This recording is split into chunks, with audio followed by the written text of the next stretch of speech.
BEd second year 4th செமஸ்டர்ல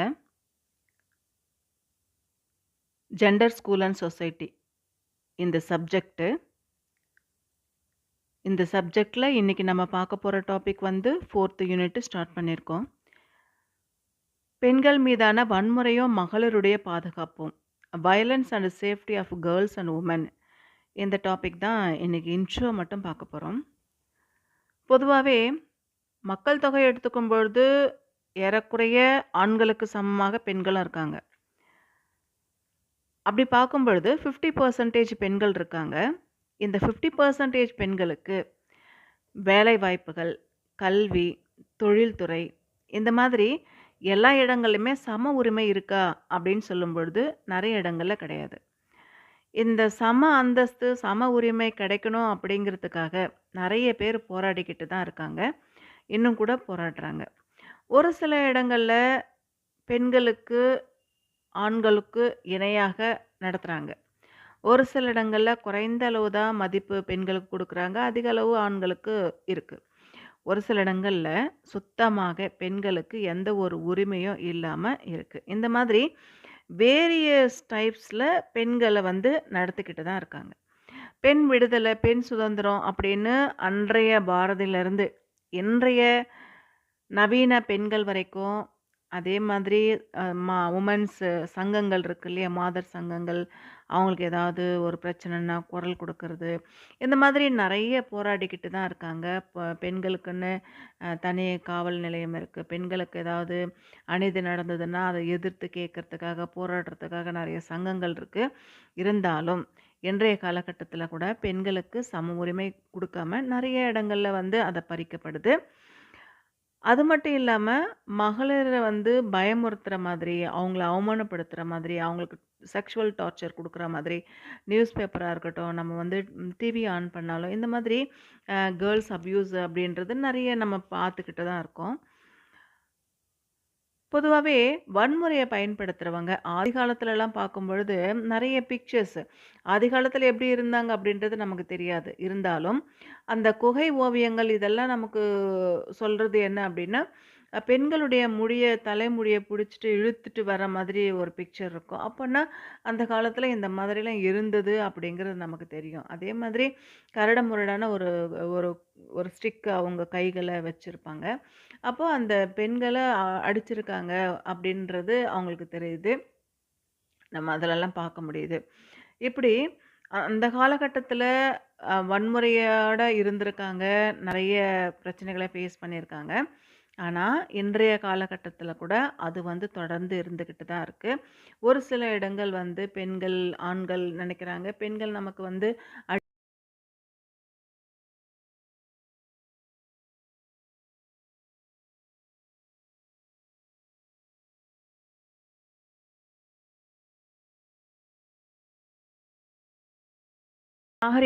எவ்வளோதான் நாகரிகம் வளர்ச்சி அடைஞ்சிருந்தா கூட, நம்மளுடைய கல்ச்சர் வந்து ஒரு சில இடங்கள்ல பின்னுக்கு தள்ளப்பட்டு தான் இருக்கு.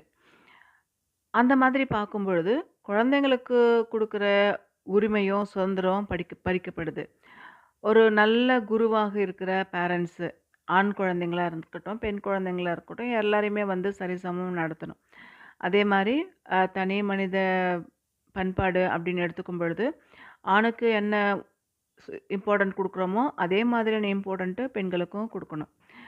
அவங்க கிட்ட வந்து ரொம்ப பாசமா நடந்துக்கணும்.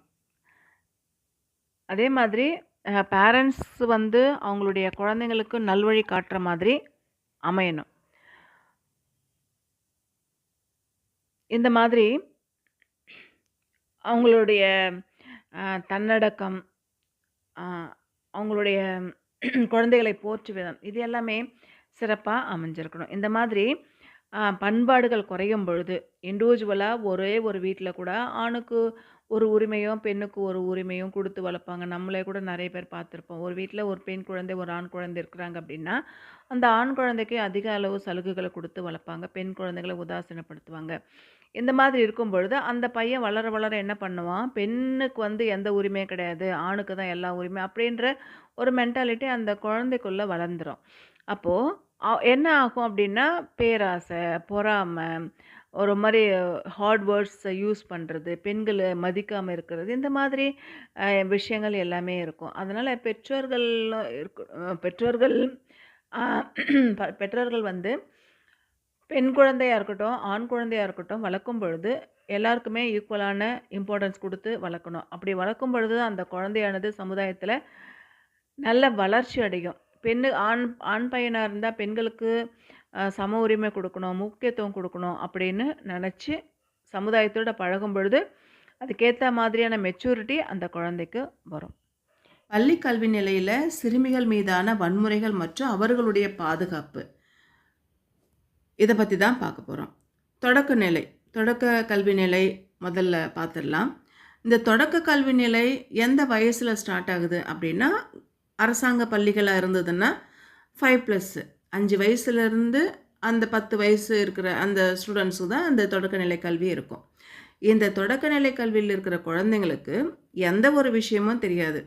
ஏன்னா எல்லாருமே நல்லவங்க அப்படின்னு அப்பதான் வீட்ல இருந்து அந்த குழந்தைங்க வெளியில வந்து படிக்க வருதுங்க இல்லையா? கள்ளங்கபடம் இல்லாம இருப்பாங்க. எப்படி ஒரு சிலரெல்லாம் வந்து உள்ள வச்சுட்டு வெளியில வேற மாரி ஆக்டிங் பண்ணுவாங்க இல்லையா? காலேஜ் லெவல்லலாம் பார்க்கும்பொழுது அந்த பசங்களுக்கு ஒரு மெச்சூரிட்டி வரும். அந்த பசங்க அந்த மாரி இருக்கும். ஆனா தொடக்க கல்வி நிலையில அந்த மாரி எந்த ஒரு பேதமும் இல்லாம அந்த குழந்தைங்க இருப்போம். ஆனா அந்த குழந்தைங்க கிட்ட கூட ஸ்கூலுக்கு அனுப்புனா பாதுகாப்பு அப்படின்னு ஒவ்வொரு பேரண்ட்ஸும் ஸ்கூலுக்கு அனுப்பி வச்சா, அங்க இருக்கிற உதவியாளர்கள் இருக்காங்க இல்லையா? ஆஃபீஸ்ல இருக்கிறவங்க, வாட்ச்மேனு, பியூனு, செக்யூரிட்டி, ஒரு சில டீச்சர்ஸ் கூட, தலைமை ஆசிரியர் இவங்க எல்லாமே அந்த பெண் குழந்தைகள் கிட்ட பாலியல் வன்முறையில ஈடுபடுறது, தவறா பேசுறது, இந்த மாதிரியான நிகழ்ச்சிகள் இன்றைய காலகட்டத்தில கூட நெறைய இடங்கள்ல நடந்துக்கிட்டு தான் இருக்கு. இந்த மாதிரி இருக்கிற தலைமை ஆசிரியரா இருக்கட்டும், அவங்க வந்து அ டீச்சர்ஸா இருக்கட்டும், ஆஃபீஸ்ல ஒர்க் பண்றவங்களா இருக்கட்டும், யாரா இருந்தாலுமே இந்த மாதிரி தப்பான மிஸ்பிஹேவியரு அந்த பாலியல் வன்முறையில ஈடுபடுறாங்க. அ ஸ்கூல்ஸ்ல டீச்சர்ஸு அப்படின்னும் பொழுது, உடனடியா அவங்கள வந்து பணி இடைநீக்கம் செய்யணும். முடிஞ்சா டெர்மினேட் கூட பண்ணலாம். அவங்களுடைய சர்டிஃபிகேட்டை ரத்து பண்ணலாம். அடுத்து அவங்க எங்கேயுமே வேலைக்கு போகாத மாதிரி ஸ்டெப் எடுக்கிறது ரொம்ப ரொம்ப முக்கியம். இந்த மாதிரியெல்லாம் இருந்தா, அவங்க வந்து அடுத்து இருக்கிறவங்களுக்கும் ஒரு பயம் வரும். இந்த மாரி யாரையும் பண்ணக்கூடாது அப்படிங்கிற ஒரு எண்ணம் வரும்.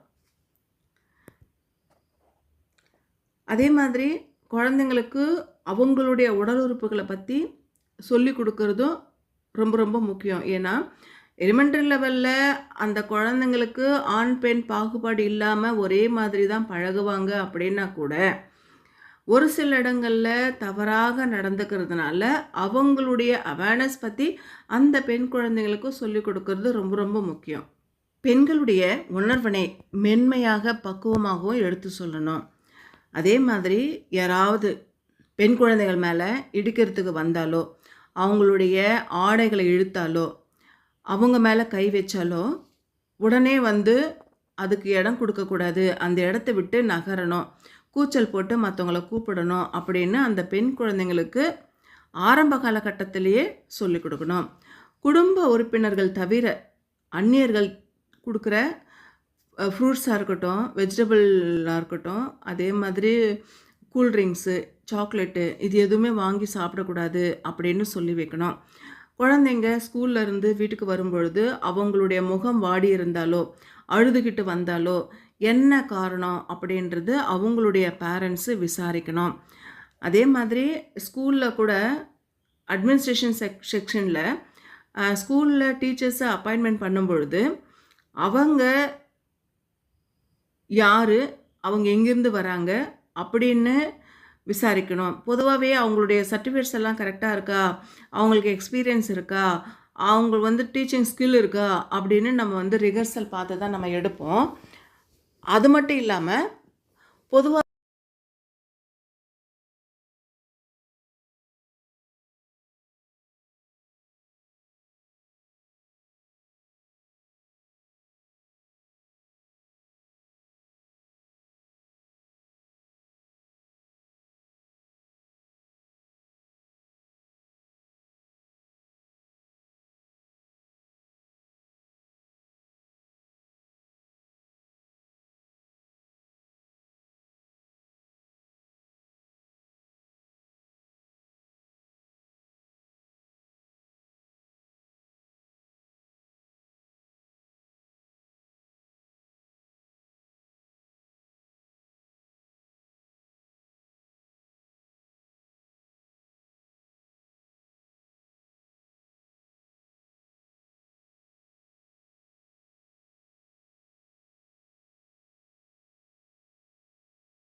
அடுத்து உயர்நிலை பள்ளி கல்வி நிலை இதை பற்றி பார்க்கலாம்.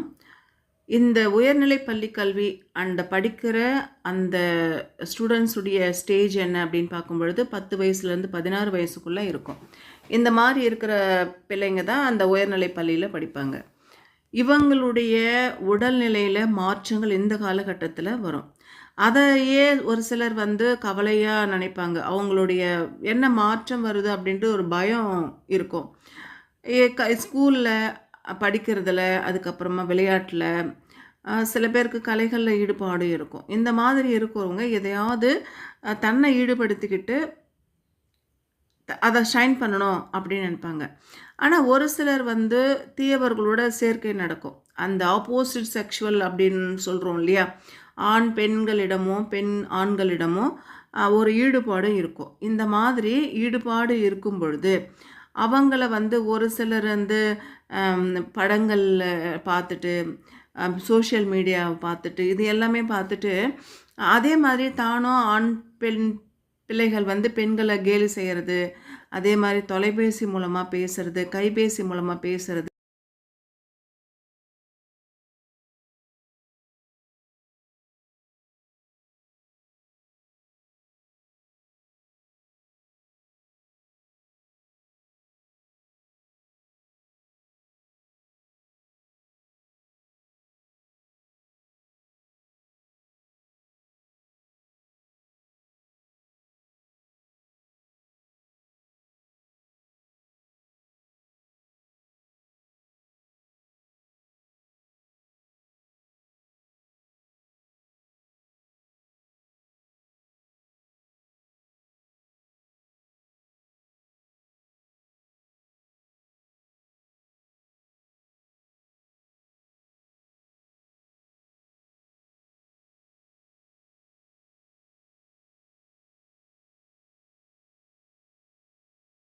ஒவ்வொரு மாணவன் மாணவிக்குமே அவங்களுடைய உடல், மனசு, சமூக, பொருளாதார பரிமாணங்களில் இளம் வயசில் எந்த மாதிரியான மாற்றங்கள் இருக்கும், எந்த மாதிரியான எஜுகேஷன் கொடுக்கணும் அப்படிங்கிறத சொல்லிக் கொடுக்கணும்.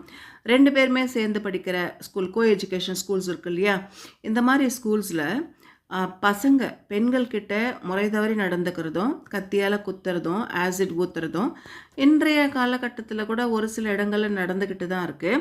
இதுக்கான தீர்வுகளை மனநல மருத்துவர்கள், அதே மாதிரி அரசாங்கம், பள்ளி நிர்வாகம், இது எல்லாருமே இதுக்கான ஆக்ஷன் எடுக்கிறது, அதுக்கான தீர்வை கொடுக்கறது ரொம்ப ரொம்ப முக்கியம். 2 பேருமே சேர்ந்து படிக்கிற ஸ்கூல்ஸில் அதிக எண்ணிக்கையில் பெண் ஆசிரியர்களை சேர்க்கணும். பெண் ஆசிரியர்களுக்கு கணவர்கள் ஆசிரியர்களாக இருந்தால் 2 பேருமே ஒரே ஸ்கூல்ஸில் சொல்லிக் கொடுக்குற மாதிரி பார்த்துக்கணும். இடைவேளைகளில் பள்ளி வளாகத்திற்கு வெளியில் பசங்க போகணும் அப்படின்னு நினச்சாங்கன்னா அவங்கள அனுப்பக்கூடாது.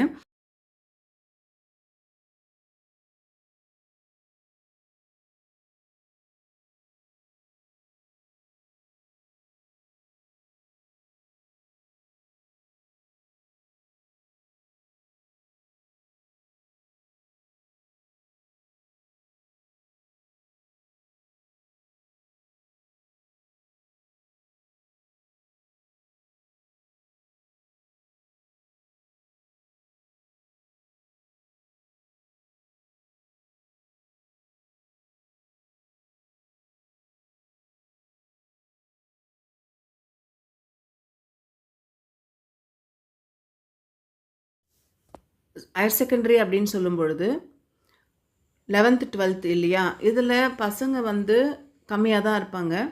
ஓரளவுக்கு மெச்சூராக இருப்பாங்க. 12th வந்துட்டாங்க இல்லையா, நிறைய கனவுகளோடு இருப்பாங்க. அடுத்து காலேஜ் என்ன காலேஜ் படிக்கணும், எந்த மாதிரியான வேலைக்கு போகணும், அந்த மாதிரியான குழப்பங்களும் எதிர்கால கனவுகளும் அவங்களுக்கு அதிகமாகவே இருக்கும். ஒரு சில இடங்களில் மாணவர்கள் எதிர்ப்பாளரை கேலி செய்கிறது வழக்கம். அதாவது ஆண்கள் பெண்களை கிண்டல் பண்ணுறதும், அவங்களுடைய உடல் ரீதியாக உடல் குறைபாடுகளை வச்சு கிண்டல் பண்ணுறது, இந்த மாதிரியான இருக்கும். அதே மாதிரி சில இடங்களில் பெண்களே கிண்டல் அடிக்கிறதும், பசங்களே கிண்டல் பண்ணிக்கிறதும் இந்த மாதிரி இருக்கும்.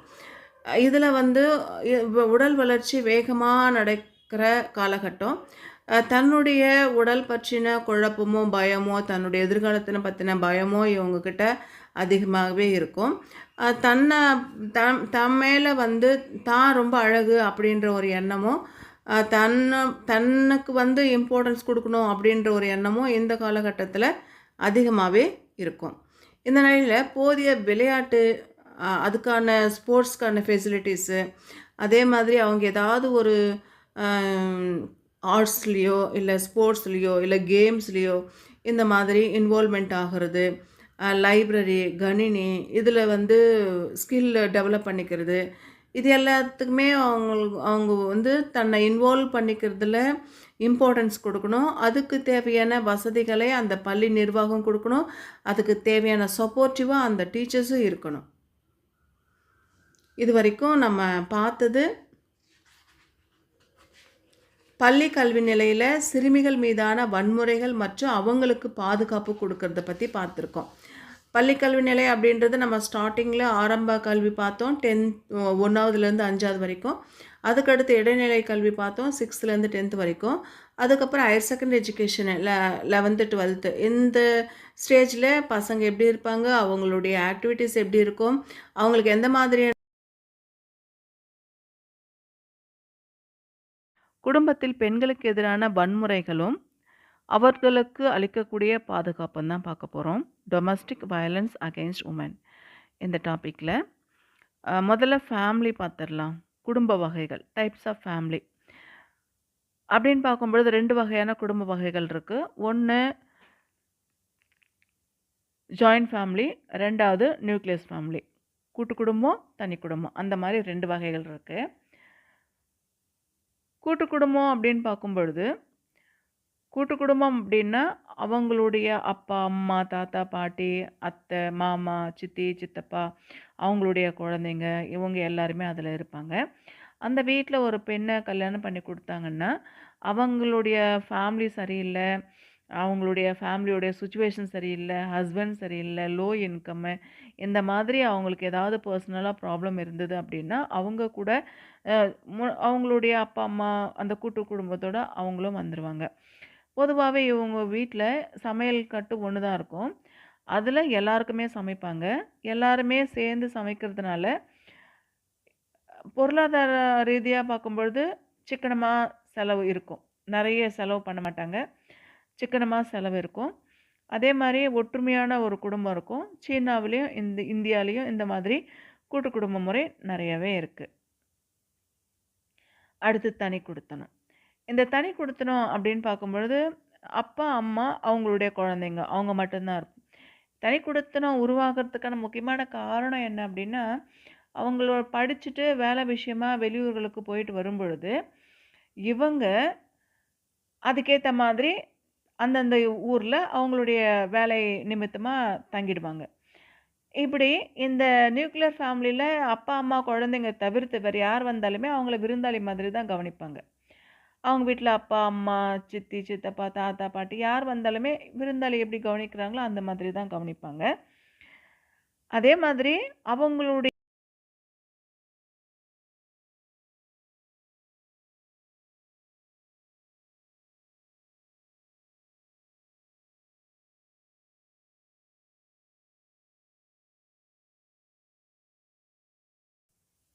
குடும்பத்தில் நிகழக்கூடிய வன்முறை பற்றி பார்க்க போகிறோம்.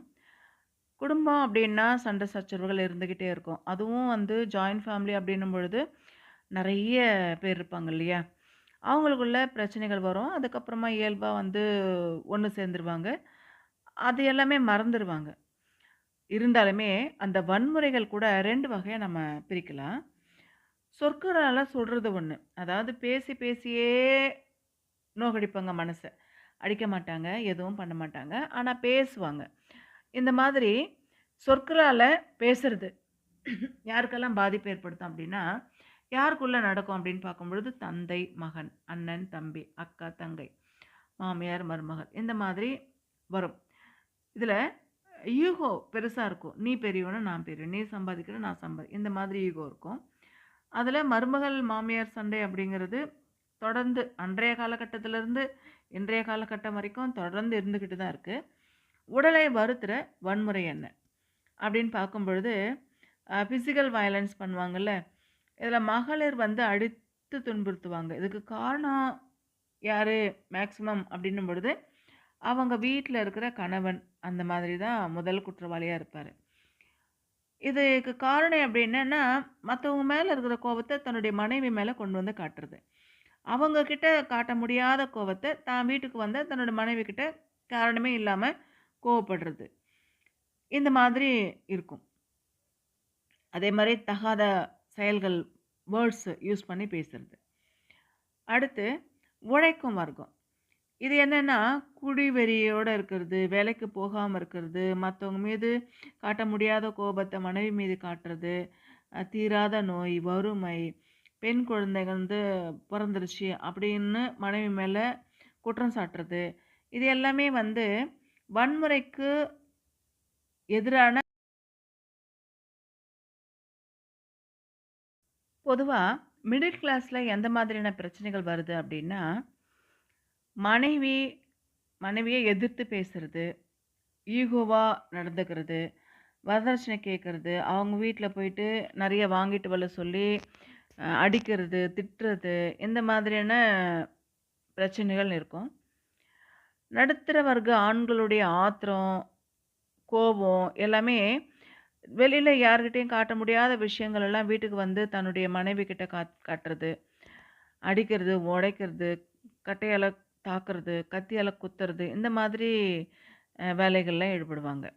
குடும்பத்தில பெண்களுக்கு எதிரான வன்முறைகளுக்கான காரணம் என்ன அப்படின்னு பார்க்கும் பொழுது, கணவன், மனைவி இவங்களுக்குள்ளேயே இருக்கிற பிரச்சனைகள், பொருத்தம் இல்லாம திருமணம் செய்யறது, அதே மாதிரி மனசளவுல அடுத்தவங்கள தாழ்த்தி பார்க்கறது, இது எல்லாமே கணவன் மனைவிக்குள்ள இருக்கிற பிரச்சனைகள். அதே மாதிரி கணவனும் அவங்களுடைய வீட்ல இருக்கிறவங்களும் அந்த வீட்டுக்கு வந்த மருமகள வேலைக்காரி மாதிரி நடத்துறது. அவங்களுடைய ஃபீலிங்ஸ்க்கு மதிப்பு குடுக்கறது கிடையாது.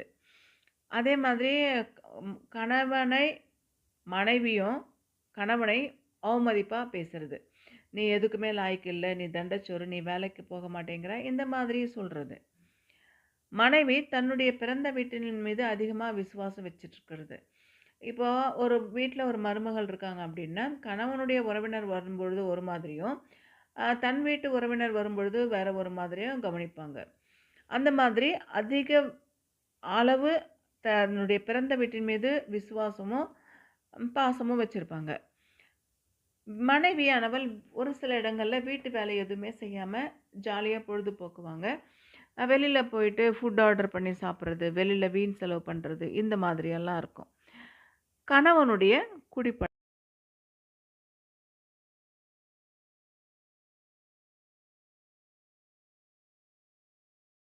மாதிரி அவங்களுடைய குடும்பத்துல வறுமையா இருக்கும். எந்த ஒரு செலவும் செய்ய முடியாது. காசு இருக்காது. அ ம் அத்தியாவசிய தேவையான உணவு கூட அவங்களுக்கு கிடைக்காது. இந்த மாதிரி இருந்தாலும் பிரச்சனைகள் வரும். மனைவி தன்னுடைய குழந்தைகளை கவனிக்காம, அவங்க வந்து அ வேற ஒரு மாதிரி இருப்பாங்க.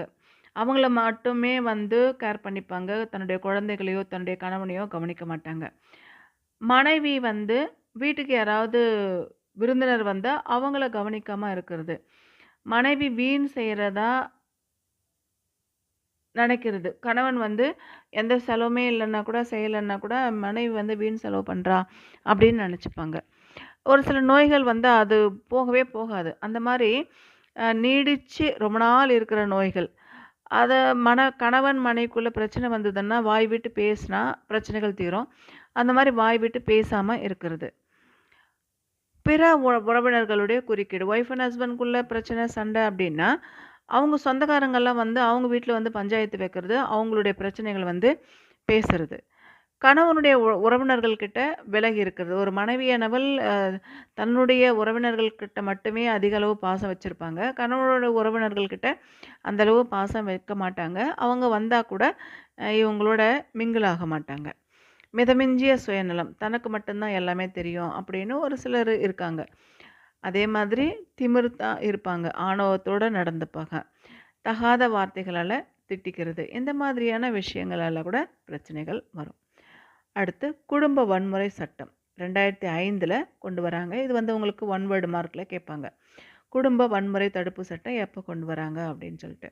இந்த சட்டத்தில குடும்ப வன்முறை அப்படிங்கிறது எந்த மாதிரியான இருக்கிறது அப்படின்னு பார்க்கும்பொழுது, உடல் ரீதியாகவோ, இல்ல உடலியல் ரீதியாகவோ, நம்மளுடைய பொருளாதார ரீதியாகவோ அ தீங்கு இழைக்கிறது. இப்போ உடல் ரீதியாக அப்படின்னா, நமக்கு தேவையான ஃபுட்டோ, இல்ல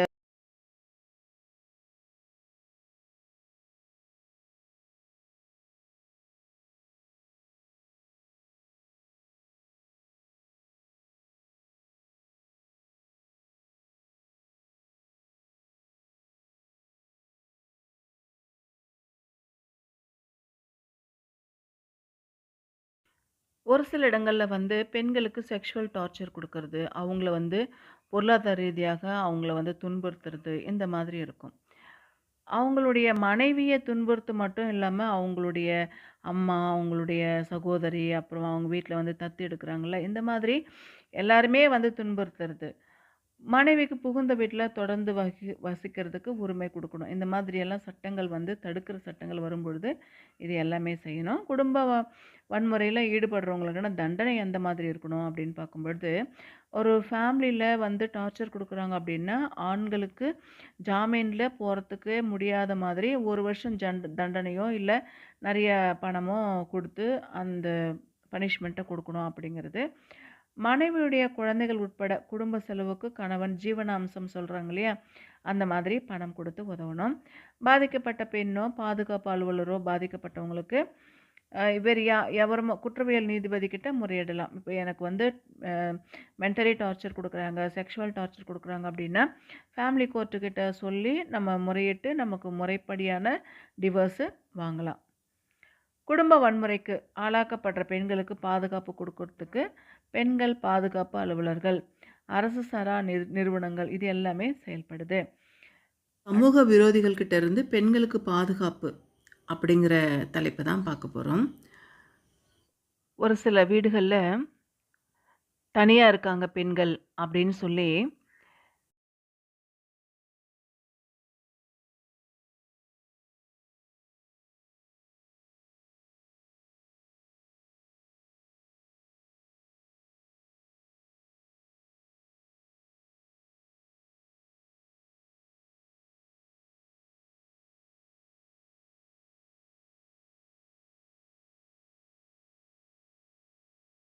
இந்த மாதிரியெல்லாம் சொல்லி, அவங்க கிட்ட இருக்கிற பணமோ, நகையோ இது எல்லாமே வந்து எடுத்துட்டு போயிடுவாங்க.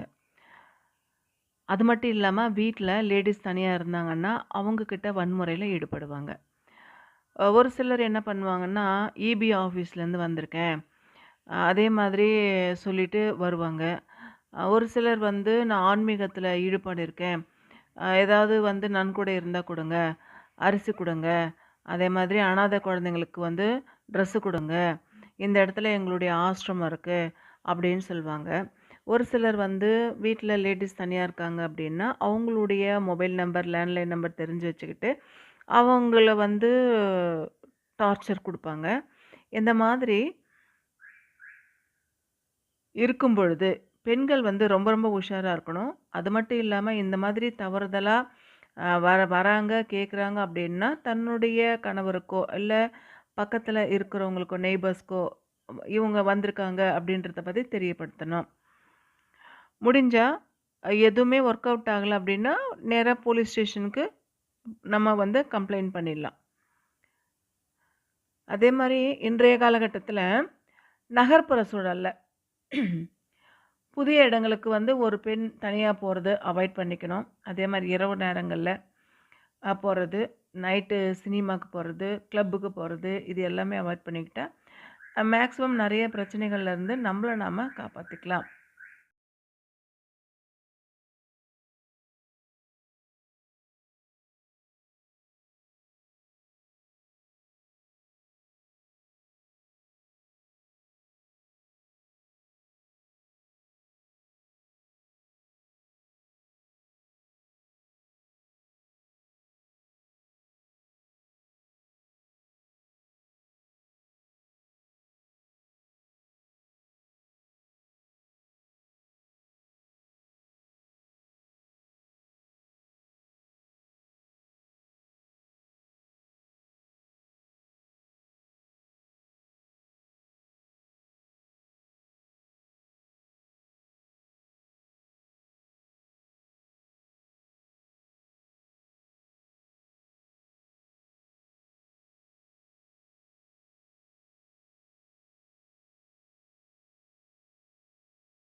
அதிகாரிகள், மக்களுடைய பிரதிநிதிகள் இந்த மாதிரியான தவறுகள செய்வாங்க.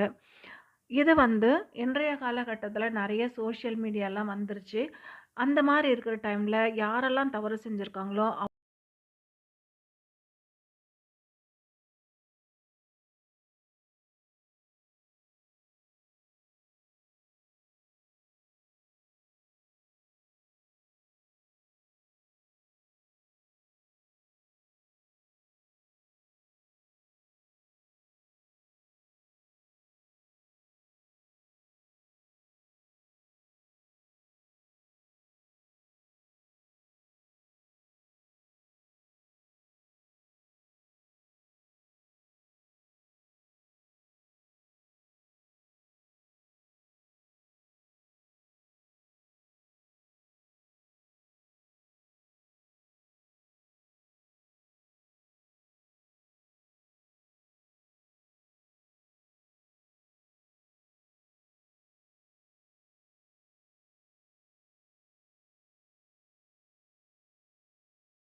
பாலியல் கொடுமைகளும், வன்முறைகளும் செக்ஷுவல் அபியூஸ் அண்ட் வயலன்ஸ் இந்த டாபிக் தான் இன்னைக்கு நம்ம பார்க்க போறோம்.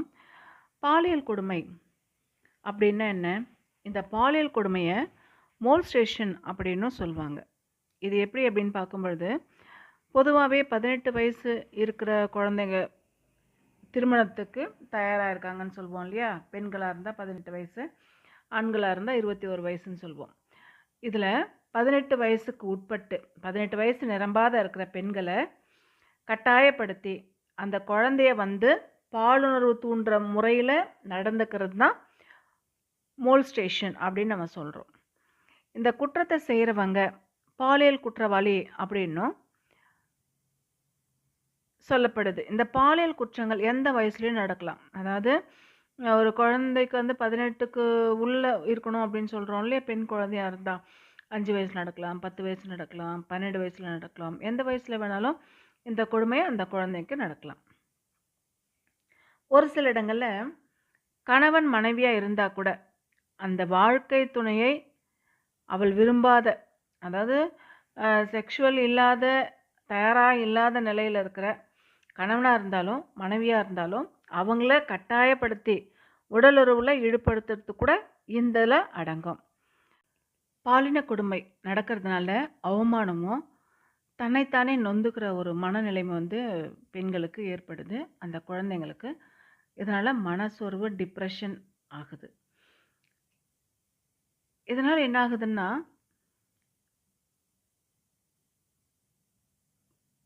தற்கொலை செஞ்சுக்கிற ஒரு எண்ணம் கூட அந்த குழந்தைங்களுக்கு வரும்.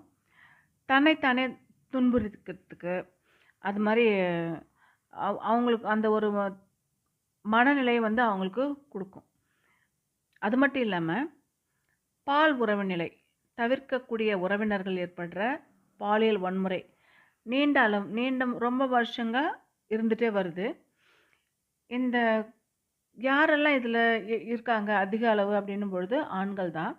80% அளவுக்கு ஆண்கள் இந்த மாதிரி அ வேலைகள்ல ஈடுபடுறது. பெண்கள் வந்து 20% இருக்காங்க. அப்படின்னு ரிசர்ச் பண்ணி தெரியப்பட்டிருக்கு. இந்த ஆய்வுல பாலின கொடுமை செய்றவங்கல்ல இந்த எப்படி இருக்காங்க அப்படின்னா, 30% வந்து அவங்களுடைய நெருங்கிய உறவுகள்காரங்களா இருக்காங்க. ஒரே வீட்ல இருக்கக்கூடிய மாமா, அத்தை, சித்தப்பா இந்த மாதிரி நெருங்கிய உறவினர்களா இருக்காங்க. இந்த ஆய்வுல பாலின கொடுமை இழைப்போர்ல 30% நெருங்கிய உறவினர்கள், 60% வந்து ஃபேமிலி மெம்பர்ஸு, அதே மாதிரி பக்கத்துல இருக்காங்கல்ல நெய்பர்ஸு, இந்த மாதிரி இருக்கிறவங்க. யாருன்னே தெரியாம, அறிமுகமே இல்லாத இருக்கிறது ஒரு 10% தான். அப்போ பாலின வன்கொடுமை யார் மூலமா நமக்கு அதிகமா நடக்குது அப்படின்னா, தன்னை சுத்தி இருக்கிற உறவினர்கள், தன்னுடைய ஃபேமிலி மெம்பர்ஸ், நெருங்கிய நட்பு வட்டாரத்துல இருக்கிறவங்க. தெரியாதவங்க ஒரு 10% தான். மனநலம் குன்றியவங்க, உடல் கூறுகள் பாதிக்கப்பட்டவங்க, இவங்க எல்லாமே வந்து பாலின கொடுமைக்கு அதிகம் உட்படுத்தப்படுறாங்க.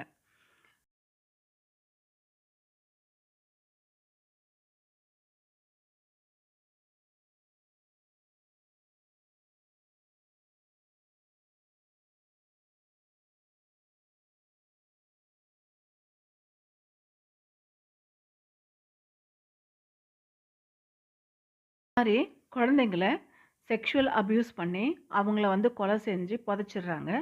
அதுக்கப்புறம் கண்டுபிடிச்சு அவங்களுக்கு மரண தண்டனையோ, ஆயுள் தண்டனையோ இது மாரியெல்லாம் குடுக்குறாங்க. பாலியல் வன்முறை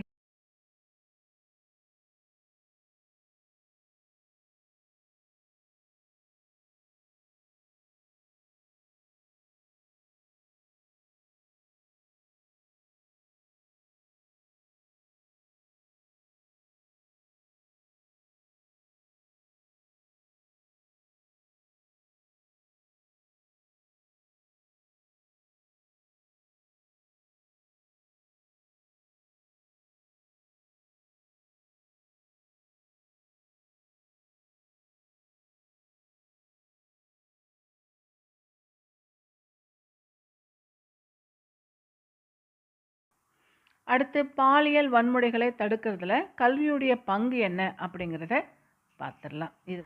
ஈவ்டீசிங் இதை பற்றி தான் பார்க்க போகிறோம்.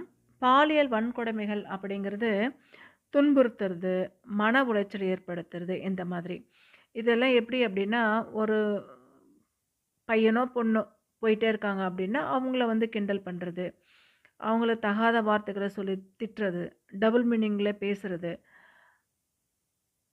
பொது இடங்களில் அநாகரிகமாக நடந்துக்கிறது, இது எல்லாமே ஈவ்டீசிங்கில் வரும். ஆணாக இருக்கட்டும், பெண்ணாக இருக்கட்டும், இந்த மாதிரி துன்புறுத்தல்கள் இருக்கும். ஒரு 4 ஒரு 5 பெண் பிள்ளைகள் ஒன்றா சேர்ந்தா, ஏதாவது ஒரு அப்பாவியான ஒரு ஆண் பிள்ளைய மாட்டிக்கிட்டான் அப்படின்னா, அவனை வந்து பயங்கரமாக கலாய்க்கிறது. இந்த மாதிரி ஒரு சில பெண்களும் பண்ணுறாங்க, ஆண்களும் பண்ணுறாங்க. அதே மாதிரி ஆபாசமாக பேசுறது, சைகை காட்டுறது, ஒருத்தரை பின்தொடர்ந்து போகிறது, தேவையில்லாமல் டார்ச்சர் கொடுக்கறது, இது எல்லாமே வரும். இது எல்லாமே ஈவ்டீசிங் அப்படின்ற பேரில் நிறைய நடக்குது. அதுக்கான அரசாங்கம் வந்து அந்த ஈவ்டீசிங் இருக்கக்கூடாது அப்படின்னு நிறைய சொல்லிக்கிட்டும் வராங்க. இருந்தாலும் ஒரு சில இடங்கள்ல இந்த ஈவ்டீசிங் தொடர்ந்து நடந்துக்கிட்டு தான் இருக்கு. இதில் நிறைய பெண்கள் வந்து ம், நிறைய விளைவுகளை இதனால சந்திக்கிறாங்க. மாணவர்களுக்கு நல்ல செயல்களையும் தீய செயல்களையும் சொல்லி கொடுத்து அற வழியில் கொண்டு போகணும். அதே மாதிரி சமய சமய கல்வி கூட எஜுகேஷனில் கொண்டு வரலாம். இந்த சமயத்தை தான் இம்பார்ட்டன்ஸ் கொடுக்கணும், அந்த சமயத்துக்கு இம்பார்ட்டன்ஸ் கொடுக்கணும் அப்படின்னு இல்லாமல் பொதுவான சமய வழி கல்வியை வந்து போதிக்கலாம். இது வந்து சமய சார்போடு நடத்துகிறாங்க அப்படின்னு சொல்ல முடியாது. எந்த சமயத்தையும் சாராமல் நல்ல கருத்துக்களை மாணவர்களுடைய மனசில் மாதிரி யூடிசிங் பண்ணுறவங்க அவங்களுக்கு சரியான தண்டனை கொடுக்கணும் அப்படின்னும் சொல்லப்படுது. ஏன் அப்படின்னா, இவங்களுக்கு வந்து தப்பு பண்ணால் தண்டனை கிடைக்கும் அப்படிங்கிற ஒரு எண்ணம் அவங்களுக்கு வரணும். அப்படி வரும்பொழுது தான் அந்த தப்பை அவங்க பண்ண மாட்டாங்க. சமய கல்வி மூலமாக இது எல்லாத்தையுமே மாணவர்களுக்கு விளக்கணும். ராமபுரார் சொன்ன மாதிரி, இந்த இப்பிறவிக்கு இருமாதிரை சிந்தையாலும் தொடேன் அப்படின்னு ராமபுரான் சொன்னதை கம்பர் வந்து அவருடைய நூல்களில் சிறப்பித்து சொல்லியிருக்காரு. பொதுவாகவே தமிழ் இலக்கியங்கள் எல்லாமே வந்து அறத்தை பற்றி சொல்லியிருக்கோம். நிறைய புராண கதைகள், அதே மாதிரி இலக்கியங்கள் இதெல்லாமே எடுத்துக்கிட்டோம்னா அறநெறியை சார்ந்து இருக்கும், ஒழுக்கத்தை சார்ந்து இருக்கும். இந்த மாதிரி அறநெறியை சொல்லாத இலக்கியங்களே இல்லை. அதே மாதிரி புராண கதைகளும் இல்லை. ஒரு சில கதைகள் வந்து அந்த நேரத்துக்கு சந்தோஷம் கொடுக்குற மாதிரி நிறைய கதைகள் இருக்கும். அதை பார்ப்பாங்க, அந்த நேரத்தோட சந்தோஷத்தோட அதை மறந்துடுவாங்க. பொதுவாக சொல்லணுன்னா பால் உணர்ச்சிகளை தூண்டக்கூடிய கதைகள் நம்ம எடுத்துக்கலாம். ஆனால் இதிகாச கதைகள் பார்க்கும் பொழுது தொன்று தொட்டு இருந்துட்டு தான் இருக்குது. அதை வந்து நம்ம என்ன பண்ணுறோம், அடுத்த ஜெனரேஷனுக்கு நம்ம கொண்டு போகிறோம். என்றோ வாழ்ந்த ராமாயணம் மாந்தர்கள், அதே மாதிரி மகாபாரத கதை மாந்தர்கள், அவங்களுடைய ஒவ்வொரு கதையை பற்றி நம்மளுடைய குழந்தைங்களுக்கு, நம்மளுடைய அடுத்த ஜெனரேஷனுக்கு நம்ம சொல்லி கொடுத்துட்டு தான் இருக்கோம். அப்போது இந்த மாதிரி சிறந்த அறக்கருத்துக்கள் என்றைக்குமே மாறாது, சிறந்த அறவழியில் போகிறது என்றைக்குமே அழியாது அப்படிங்கிறது நம்மளுடைய இலக்கியங்கள் மூலமாக நம்ம தெரிஞ்சிட்ருக்கோம். இலக்கியம் மட்டும் இல்லாமல் மாவீரர்களாக இருந்து வெறுக்கப்பட்டாங்கல்ல, அவங்க வந்து இருக்கும்பொழுதும் பயந்துட்டு இருந்தாங்க. இறந்ததுக்கப்புறம் அவங்கள வந்து நிறைய பேர் வெறுத்து நிறைய அவதூறுகளை வந்து பேசுகிறாங்கல்ல. அது யார் உதாரணமாக சொல்லலாம் அப்படின்னா, ஹிட்லரு, முசோலினி, ஜெர்மன் இவங்களுடைய அதிபதிகள் இருந்தாங்கல்ல, இவங்க எல்லாருமே வந்து பயந்து தான் வாழ்ந்தாங்க அந்த காலத்துல இருந்த மக்கள். ஆனா, அவங்க இறந்ததுக்கு அப்புறமா அவங்கள வந்து எவ்ளோ பேரு பழி சுமக்குறாங்க. ஒரு ஒரு கொடூரமான மன்னர் அப்படியெல்லாம் சொல்றாங்கல்ல. அதே மாதிரி ஐ மீன் இவங்க எல்லாமே அ தீய செயல்கள்ல ஈடுபட்டு தன்னை பிரபலப்படுத்திக்கிட்டவங்க. உயர்நெறிகளுக்காக யாரெல்லாம் வாழ்ந்திருக்காங்க?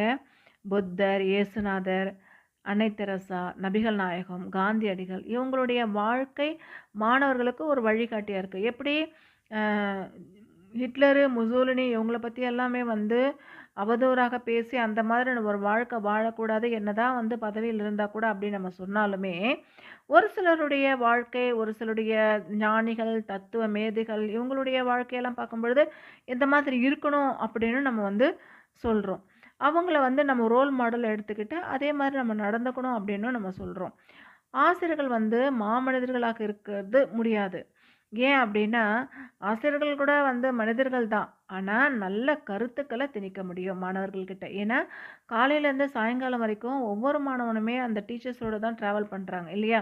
அப்படி இருக்கும் பொழுது, வீட்ல இருக்கிற நேரத்த விட ஸ்கூல்ல இருக்கிற நேரம் ஜாஸ்தி. அதனால டீச்சர்ஸு ஒவ்வொரு மாணவனையும் நல்வழிப்படுத்துறதுக்கு நல்ல செயல்கள சொல்லிக் குடுக்கணும். அதே மாதிரி அந்த பையன் வந்து தப்பு பண்ணிட்டான்னா, அந்த தப்ப உடனடியா திருத்திக்கிறதுக்கு அவனுக்கு வந்து ஒரு வாய்ப்பு குடுக்கணும்.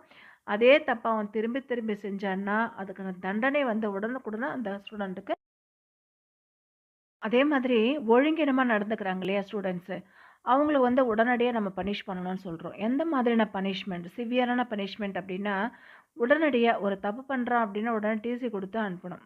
அத விட வந்து பொறுத்துக்க முடியாத தவறுகள் செய்றான், கஞ்சா அடிக்கிறான், பெண்கள் விஷயத்துல ரொம்ப கீழ்த்தரமா நடந்துக்கிறான் அப்டின்னா, டிசி குடுக்கறது மட்டும் இல்லாம, அவங்களுக்கு வேற எந்த ஸ்கூல்லயுமே அட்மிஷன் குடுக்காத மாதிரி பார்த்துக்கணும்.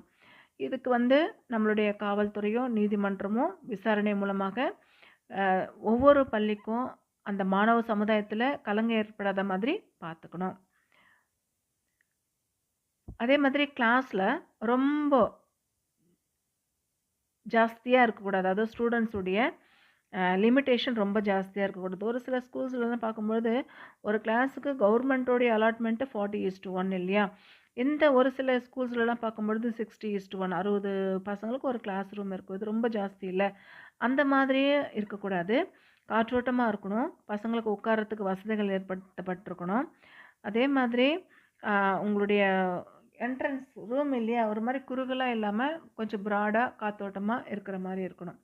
எஜுகேஷன் டிபார்ட்மெண்ட்லேருந்து ஒரு ஸ்கூல ஸ்டார்ட் பண்ண போறாங்க அப்படின்னா, சர்வே பண்ணுவாங்க இல்லையா? எந்த மாதிரியான அவங்க ஸ்கூல்ஸ் வந்து ரன் பண்றாங்க, எந்த மாதிரி இருக்கு அப்படின்னு சர்வே பண்ணும்பொழுது, அதுக்கேத்த மாதிரி எல்லா வசதிகளும் இருக்கா அப்படின்னு சொல்லி, அதுக்கப்புறமா வந்து அட்மிஷன் குடுக்கணும். மாணவிகள் வந்து இன்ட்ரெஸ்ட் இருக்கிறவங்க, ஒரு சிலருக்கு வந்து எஜுகேஷன்ல இன்ட்ரெஸ்ட் இருக்கும். ஒரு சிலருக்கு வந்து ஸ்போர்ட்ஸ்ல இருக்கிற இன்ட்ரெஸ்ட் இருக்கும். ஒரு சிலர் வந்து கல்ச்சுரல்ல இன்ட்ரெஸ்ட் இருக்கும். இப்போ யாராவது அவங்களா முன் வந்தாங்கன்னா, கராத்தே கிளாஸ் சேர்த்துக்கலாம். கராத்தே வந்து கத்துக்கலாம். பெண்களுக்கு ரொம்ப ரொம்ப முக்கியம் கராத்தே. இந்த கராத்தே எங்க உருவாகுது முதல் அப்படின்னு பார்க்கும்பொழுது ஜப்பான்ல உருவாகுது.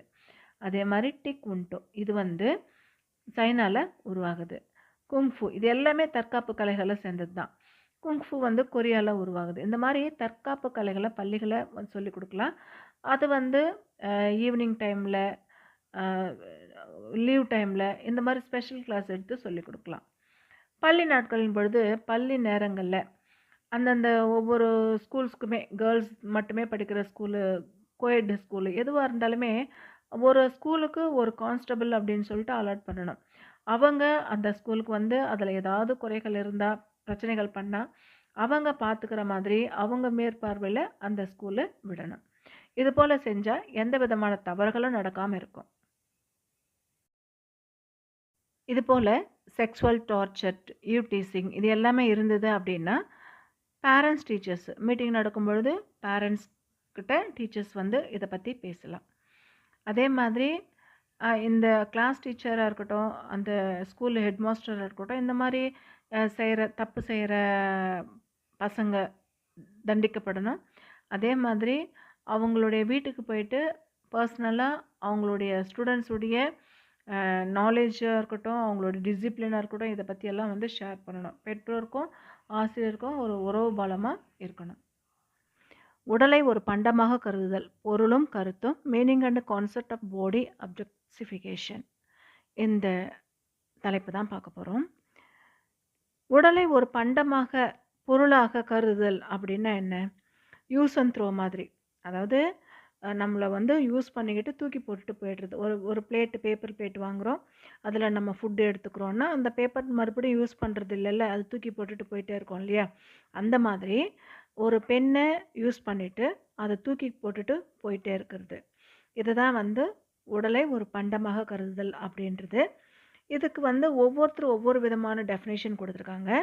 இதில் முதல்ல மார்த்தா நுஸ்பம் இவங்க வந்து டெஃபினேஷன் என்ன கொடுத்துருக்காங்க அப்படின்னா, 1995 இவர் வந்து பெண் ஃபிலாசபரு. இவர் என்ன சொல்கிறாருன்னா, ஒருத்தரை குறிப்பாக பர்டிகுலராக பெண்களை ஒரு போக பொருளாக எடுத்துக்கிறது, அதாவது செக்ஷுவல் அப்யூஸ் பண்ணிவிட்டு அதை வந்து மறுபடியும் கேர் பண்ணிக்காமல் டேக் இட் ஈஸியாக எடுத்துகிட்டு போயிடுறது.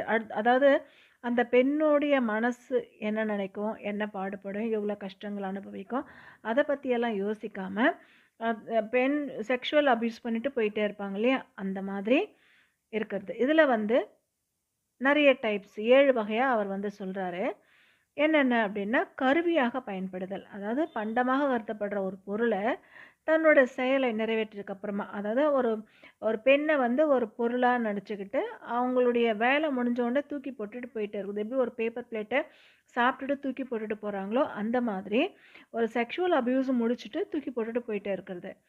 பயன்படுத்துகிறவங்களுடைய இப்போ வந்து ஒரு பெண்ணை பலாத்காரம் பண்ணுறாங்கன்னா அவங்களுடைய முடிவு, அவங்களுடைய ஆசை, அவங்களுடைய எண்ணங்கள் இதை பற்றி எதுவுமே தெரிஞ்சுக்காம அவன் வந்து அந்த ஈனத்தனமான செயலை செஞ்சு முடிக்கிறது. 3வது பாயிண்ட்டு, செயல் இழந்த நிலை.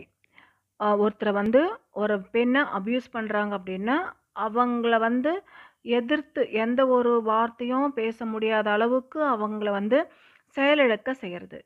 இடைமாற்றம்.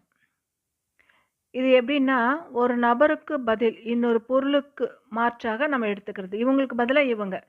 இப்போ ஒரு அடிமை இருக்காருன்னா அந்த அடிமையை விடுதலை பண்ணிட்டோம்னா இன்னொரு அடிமை வந்து அந்த இடத்துல ப்ளேஸ் பண்ணணும். அந்த மாதிரி சொல்கிறது. நீ இல்லைன்னா இப்போ நம்ம வீட்டு வேலைக்கே யாராவது வைக்கிறோன்னு வச்சுக்கோங்களேன், அவங்க வந்து ஏதோ ஒரு சுச்சுவேஷனில் அவங்க அந்த வீட்டு வேலை செய்ய முடியாத இருக்கிறாங்க அப்படின்னா இவங்களுக்கு பதிலாக வேறு ஒருத்தரை கொண்டு வந்து வச்சுட்டு போங்க நீங்கள் அப்படின்னு சொல்கிறது.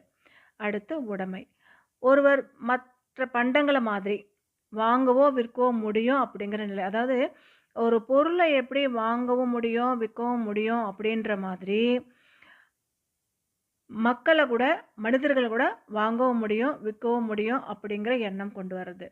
பண்டைய காலத்தில் எல்லாமே வந்து பெண்களை அடிமையாக வந்து வச்சுட்டு இருந்தாங்க. அதே மாதிரி சந்தையில் மனிதர்களை கூட விற்பாங்க இல்லையா?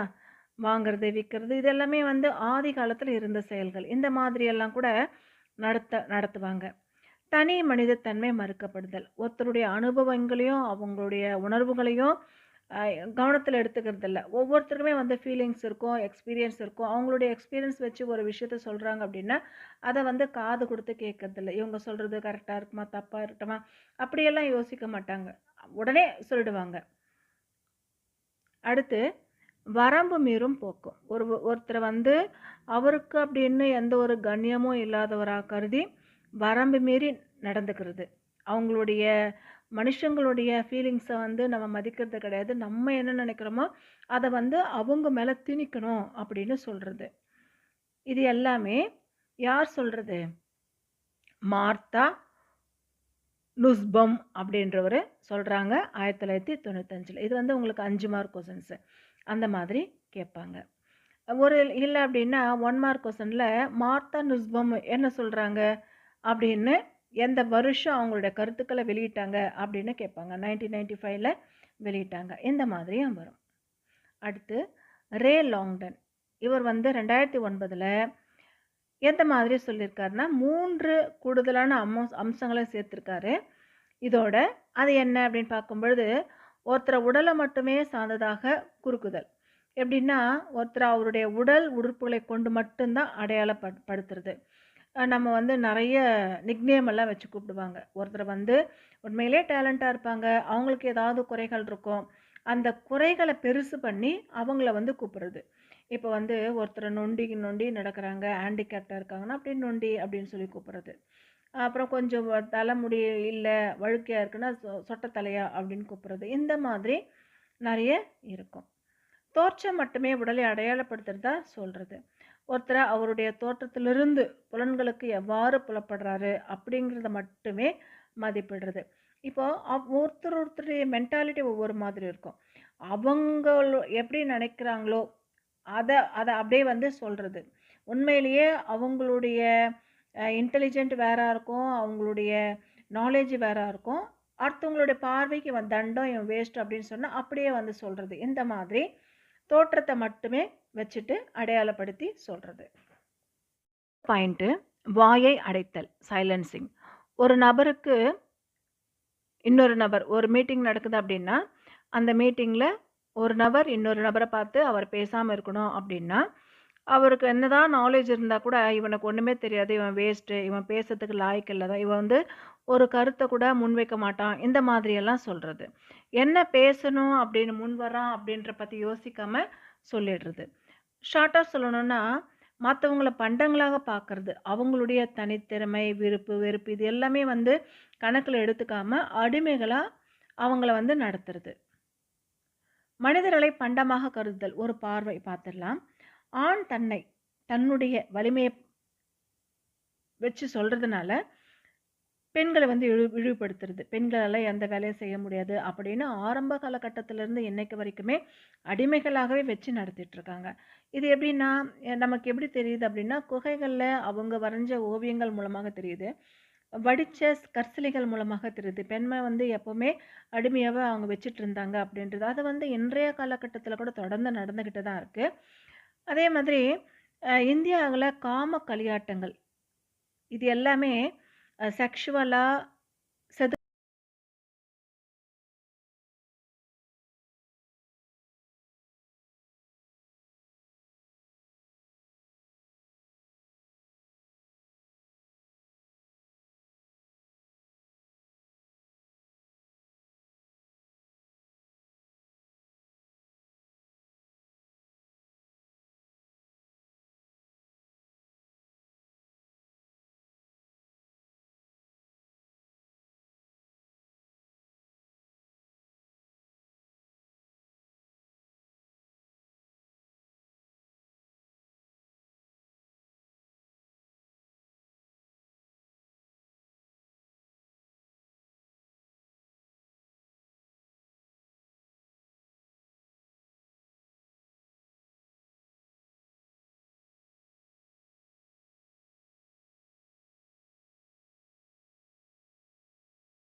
பெண்களுடைய உடலை பண்டமாக கருதுதலை எதிர்க்கிறது எப்படி அப்படிங்கிறது தான் பார்க்க போறோம். பெண்கள் அப்படின்னாலே பொதுவாவே அன்றைய காலகட்டத்திலிருந்து இன்றைய காலகட்டம் வரைக்கும் ஒரு போக பொருளா தான் நினைக்கிறாங்க. அது இன்றைய காலகட்டத்தில கொஞ்சம் மாறி இருக்கு. பெண்களும் வந்து நெறைய பேரு நல்ல வேலையில இருக்காங்க. ஆண்களுக்கு நிகரா இல்ல ஆண்களை விட மேலோட்டமா இருக்காங்க. இருந்தாலும் பெண்களை ஒரு சில இடங்கள்ல ஒரு போக பொருளா வந்து நினைக்கிறாங்க. பெண்கள உயிரும், உணர்வும் இருக்கிற ஒரு பெண் அப்படின்னு நினைக்காம, ஆண்களுக்கு தேவையான நேரத்துக்கு யூஸ் அண்ட் த்ரோ மாதிரி யூஸ் பண்ணிக்கணும் அப்படின்னு நினைக்கிறது. இவங்களுடைய அழகு, தோற்றம், கவர்ச்சி இதுல வந்து ஈர்க்கப்பட்டு, அதாவது பெண்களுடைய கவர்ச்சியில ஈர்க்கப்பட்டு, ஆண்கள் அன்றைய காலத்திலிருந்து இன்றைய காலம் வரைக்கும் தவறான வழிகள்ல போயிட்டுருக்காங்க. இதுக்கு உதாரணம் வந்து ராவணன். நம்ம இதிகாச காலத்துல ராவணன் வந்து பெண் மோகம் பிடித்து ஒரு நாட்டையே அழிந்த கதை நம்ம படிச்சிருக்கோம். அதே மாதிரி அமெரிக்காவுடைய ஜனாதிபதியான கிளின்டன் கூட இந்த மாதிரி நெறைய விஷயங்கள் பெண்களுடைய போகப் பொருளா நெனச்சு கீழ்த்தரமா நடந்துகிட்ட விஷயங்கள் இருக்கு. ஒரு பெண் அப்படின்றது எப்படி இருக்கும் அப்படின்னா, ஒரு ஆடை உடுத்துறது ஒரு கலை உணர்வோட உடுத்தலாம். அவங்களுக்கு புடிச்ச ஆடைகள அவங்க வந்து உணர்த்தலாம். அதே மாதிரி எல்லா கலைகள்லயுமே பங்கெடுத்துக்கலாம். சிறப்பு பெறலாம். நவநாகரிகம் அப்படிங்கிற பேர்ல தன்னுடைய உடலை காட்டி, கவர்ச்சி காட்டணும் அப்படின்னு எந்த அவசியமும் இல்ல. அவங்களுக்கு திறமை இருந்ததுன்னா, அவங்க வந்து அவங்களுக்கு என்ன தெரிஞ்சிருக்கோ, அவங்களுக்கு எதுல வந்து சிறப்பு பெற்றிருக்காங்களோ, அதுல நாட்டம் கொண்டு, அதுல அவங்க வந்து முன்னுக்கு வரலாம். சினிமால இருக்கிற, நாடகத்துல இருக்கிற நடிகைகள் மாதிரி நம்மளுடைய வாழ்க்கை இருக்கணும். அவங்க எந்த மாதிரி ஆடை உடுத்துறாங்களோ, அதே மாதிரி நாம உடுத்தணும் அப்படின்னு சொல்லிட்டு, இருக் இளம் பெண்கள் வந்து வழி தவறி போறதுக்கான நெறைய வாய்ப்புகள் இன்றைய காலகட்டத்தில இருக்கு. பெண்களை பத்தின தவறான நம்பிக்கைகள எக்ஸாம்பிள் சொல்லணும்னா, வம்பு பேசுறவங்க பெண்கள், ஊர்க்கதை பேசுறவங்க, நாகரிகம் இல்லாதவங்க, நாலேட்ஜ் இல்லாதவங்க, இந்த மாதிரி இருக்கிறத விட்டுட்டு, பெண்களும் வந்து சிறப்பு பெற்றிருக்காங்க, பெண்களுக்கும் நாலேட்ஜ் இருக்கு, அப்படின்ற ஒரு எண்ணம் கொண்டு வரணும். ஆண்கள். ஆண்கள் கிட்ட பிறன்மனை நோக்காத பேராண்மை இருக்கணும். அதாவது தான் வீட்டு பெண்களுக்கு வந்து அடுத்தவங்களால எந்த துன்பம் வந்தாலும் அத பொறுத்துக்க முடியாது. அதே மாதிரி அந்த வீட்டு ஆடவன் அடுத்த வீட்டு பெண்கள் மீது அ இ இச்சை ஏற்படுறது, அதனால தவறான வழிகள்ல போறது, இந்த மாதிரியான விஷயங்கள் வந்து நடக்கும். அப்போ தன் வீட்டு பெண் எப்படி நம்ம பார்க்குறோமோ, அதே மாதிரி தான் அடுத்த வீட்டு பெண்ணையும் நம்ம பார்க்கணும். இதுக்கான பக்குவம் ஆண்களுக்கு வரணும். பெண்களுக்கு உடல் அழகு மட்டும் தான் கவர்ச்சி குடுக்கணும் அப்படிங்கிற எண்ணத்த வந்து தவிர்க்கணும். அது மட்டும் இல்லாம, ஒரு பெண்ணுக்கு ஆபத்து அப்படின்னும் பொழுது, ஆண் வந்து அந்த இடத்துல இருந்து, அந்த பெண்ணுக்கு வருகின்ற அந்த ஆபத்தை துணிவோடு எதிர்த்து பெண்ணை வந்து பாதுகாக்கலாம். "எங்கெங்கும் காலிடும் சக்தியடா" அப்படின்னு தொடங்குற கவிதையே பாரதிதாசனுடைய முதல் கவிதையுடைய முதல் வரி அப்படின்றது நமக்கு ஞாபகத்துக்கு வரணும். ஆசிரியர்களுடைய பங்கு பணிகள். அதாவது டிசிப்ளின்ல ஆசிரியர்களுடைய பங்கு என்ன அப்படிங்கிறத பார்த்துடலாம். பொதுவாவே உடல் அழகு, கவர்ச்சி இந்த 2மே ஆணை விட பெண்ணுக்கு தான் அதிகம். ஒரு சில உயிரினங்கள்ல மட்டும் பெண்களுக்கும் அதுபோல கவர்ச்சி இல்லாத, உடல் அழகு இல்லாத தோற்றம் வரும். இதில நம்மளுடைய புக்ஸ்ல குடுத்துருக்காங்க. யானை அப்படின்னு குடுத்துருக்காங்க. யானை வந்து ஆண் யானையும், பெண் யானையும் கண்டுபிடிக்க முடியாத ஒரே மாதிரி இருந்தது. மத்த எல்லா உயிரினங்களும் பார்க்கும்பொழுது, ஆணை விட பெண்ணு கொஞ்சம் கவர்ச்சியா இருக்கிறத நம்ம பார்த்துருக்கோம். அதனால ஆண் வந்து பெண்களை ஒரு போக பொருளா நினைக்கக்கூடாது. இவங்க வந்து எதுக்குமே லாயக்கு இல்ல, இவங்க வேஸ்ட்டு அப்படின்னு நினைக்கக்கூடாது. வர்ற தலைமுறையினுடையது இந்த ஆதாரமற்ற நம்பிக்கைகள்லேருந்து, பழக்கத்திலேருந்து விடுதலை பெறணும் அப்படின்னா, இதுக்கான கலைத்திட்டமும், கல்வி வளர்ச்சியும் கொண்டு வரணும். ஒரு பெண் அப்படின்றது போதையை தரக்கூடியவள் அப்படின்னு இல்லாம, ஒரு பெண் வந்து சாதனையாளர் அப்படின்னு நம்ம வந்து மனசுல எடுத்துக்கணும். அதே மாதிரி நெறைய சாதித்த பெண்கள வந்து சிலபஸ்ல கொண்டு வர்ற மாதிரி பார்க்கணும். அப்படி கொண்டு வரும்பொழுது, அத படிக்கிற பெண்கள் நாமளும் இந்த மாரி சாதிக்கணும் அப்படின்னு ஒரு எண்ணம் வரும். பொதுவாவே ஆண் சாதனையாளர்கள் விட பெண் சாதனையாளர்கள் வந்து கம்மியா புக்லலாம் வந்து சித்தரிக்கப்படுறாங்க. ஆனா, ஆண்கள் எந்த அளவுக்கு சாதனை பண்ணியிருக்காங்களோ, அதே அளவுக்கு இன்றைய காலகட்டத்தில பெண்களும் சாதனை பண்ணியிருக்காங்க. ஒரு மோசமான சமையல்காரர், ஒரு நல்ல விருந்த படைச்சிருவார் அப்படின்றது ஒரு பழமொழி. அந்த மாதிரி நல்லாசிரியர் அப்படின்னு சொல்றவங்க, தன்னுடைய சொல்லாலயும், செயலாலயும் மாணவர்களை வந்து நல்ல ஸ்டிமுலஸ் பண்ணணும். நல்லா தூண்டி, நல்ல சக்திய குடுக்கணும், நல்ல அறிவ குடுக்கணும். இந்த மாதிரி நெறைய கருத்துக்கள் வந்து கொண்டு வருது. ஒரு பெண்ணுடைய உடலை பண்டமாக கொண்டு வரதுல, அத எதிர்க்கிறதுல பெற்றோர்களுடைய பங்கு என்ன அப்படின்னு பார்க்கும் பொழுது, நான் அப்படின்றது உடல்ல இருந்து ஆரம்பிச்சா கூட, அதாவது நான் அப்படின்னா, அவங்களுடைய உடல் அமைப்பு, அவங்களுடைய இத பத்தியெல்லாம் சொல்றது இல்லையா? அப்படின்னு ஆரம்பிச்சா கூட, அவனுடைய அறிவு, மனம், புத்தி அப்படின்னு வளர்ந்துட்டு தான் போகும். அதுக்கப்புறம் தான் ஞானம் அப்படிங்கிற மெய்யறிவு பல வருஷம் வாழ்ந்ததுக்கு அப்புறம் தான் அவனுக்கு கிடைக்கும். தன்னுடைய குழந்தைங்கள உடல் நலத்திலயும், ஆடைகள்லயும் அக்கறை இருக்கிற பெற்றோர்கள் என்ன பண்ணுவாங்க அப்படின்னா, மேல்நாட்டுல இருக்கிற கலாச்சாரம் பத்தியோ, இல்ல சினிமா, நாடகம் இதுல வர்ற ஒப்பனைகள், ஆடைகள் பத்தியோ பெருசா கேர் பண்ணிக்க மாட்டாங்க. தன்னுடைய குழந்தைக்கு எது வந்து சரியா பொருத்தமா இருக்குமோ, நம்மளுடைய கலாச்சாரத்துக்கு, நம்மளுடைய தட்பவெட்ப நிலைக்கு எது சரியா இருக்குமோ, அந்த மாதிரியான ஆடைகள வந்து அவங்க அணிஞ்சுக்குவாங்க. அதே மாதிரி உடல் அழகை வெளிப்படுத்துற ஆடைகளும், அழகி போட்டிகளும் நம்மளுடைய உடலை ஒரு பண்டமாக பார்க்குற அளவுக்கு சிச்சுவேஷன் கொண்டு வந்துரும். உயர்கல்வி நிலையங்கள்ல கூட நம்மளுடைய ஆடைய வந்து உறுத்தாத மாதிரி நம்ம வந்து ஆடை அணியணும். இது மாதிரி எந்த மாதிரியான ஆடைகள் அணியணும் அப்படின்றது முன்கூட்டியே கோடு குடுத்துருவாங்க. இப்போ கல்லூரியா இருந்தா கூட அ டைட்டான ஜீன்ஸ் பேண்ட்டு, டாப்பு, லெக்கின் இதெல்லாம் போடக்கூடாதுன்னு சொல்லுவாங்க. சுடிதார் போடலாம். ஆனா, அ ஸ்டிச்சிங் நம்ம வாங்கி ஸ்டிச் பண்ண அந்த மாரி மெட்டீரியல்ல கொண்டு போடலாம் அப்படின்ற மாதிரி, ஒரு சில கட்டுப்பாடுகள் வந்து இன்றைய காலகட்டத்தில கூட நெறைய இடங்கள்ல இருக்கு. அதே மாதிரி யூனிஃபார்ம் சீருடை வரும்பொழுது கூட, அந்த சீருடை பள்ளி குழந்தைகளா இருக்கட்டும், ஆசிரியர்களா இருக்கட்டும், இந்த மாதிரியான சீருடை தான் இருக்கணும் அப்படின்னு சொல்லப்பட்டு வருது. இதுல ஓரளவுக்கு கண்ட்ரோலுக்கு கொண்டு வந்துர்றாங்க. சீருடையும் ஆடை பற்றின ஒரு தெளிவான நெறிகளுமே பின்பற்றப்படுறது கல்வி சூழலை மேம்படுத்தும். மாணவிகளுடைய பாதுகாப்பை உறுதி செய்யும். வகுப்பறையிலும் கவனிச்சுதல் இருக்காது. ஏன்னா, ஒரு 10 ஸ்டூடெண்ட் இருக்காங்க அப்படின்னா, அதுல வந்து ஒரு 2 பேர் மட்டுமே நல்லா ட்ரெஸ் பண்ணிட்டு இருக்காங்க அப்படின்னா, எல்லாருடைய பார்வையும் அவங்க மேல தான் இருக்கும். அந்த மாதிரி ஏழ்மை நிலையில இருக்கிற மாணவிகள் இந்த மாரி நம்மளால ட்ரெஸ் பண்ண முடியலையே, இப்போ யார் நல்லா ட்ரெஸ் பண்ணியிருக்காங்களோ அவங்கள தான் எல்லாருடைய வியூ ஆஃப் பாயிண்ட் இருக்கும். நம்மள யாரும் பார்க்க மாட்டாங்க. அந்த மாதிரி எண்ணங்கள் அவங்களுக்கு வராம இருக்கும்.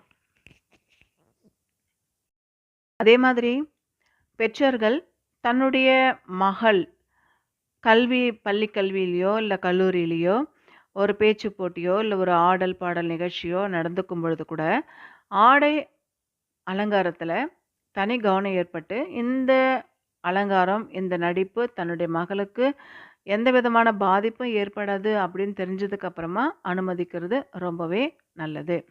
இதுவரைக்கும் 4த் யூனிட்டு நம்ம பார்த்துருக்கோம். ஜெண்டர் ஸ்கூல் அண்ட் சொசைட்டில இன்னைக்கு பார்த்தது ஃபர்ஸ்ட் சப்ஜெக்ட்ல 4த் யூனிட்டு பார்த்துருக்கோம். பெண்கள் மீதான வன்முறையும், மகளிர்களுடைய பாதுகாப்பும் இந்த யூனிட் தான் 4த் யூனிட்டு. இந்த 4த் யூனிட் ஃபுல்லா இப்போ முடிஞ்சிருக்கு.